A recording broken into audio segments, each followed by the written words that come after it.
اهلا وسهلا ايها الصديق. قبل ما نبدا المباراه اللي معنا صل على النبي عليه افضل الصلاه والسلام واعمل لنا لايك. عملت لايك وصليت على النبي، تعالى اقوم اقول لك السلام عليكم ورحمه الله وبركاته. النهارده معنا مباراه اتحاد العاصمه ونادي القسطنطينيه اللي هتتلعب اليوم على الساعه 8 الا ربع بتوقيت السعوديه. طبعا القناه منقوله على القناه الجزائريه، كلكم طبعا انتوا عارفينها. القناة الجزائرية منقولة في الدوري الجزائري نقله كله، مش مشفر ومش محتاجين أي حاجة تانية. طبعا المباراة تبدأ الساعة 8 إلا ربع توقيت السعودية.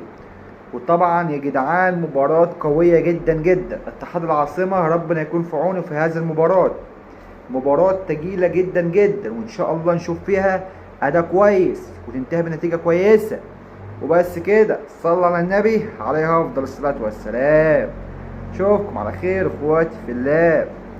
يلا باي.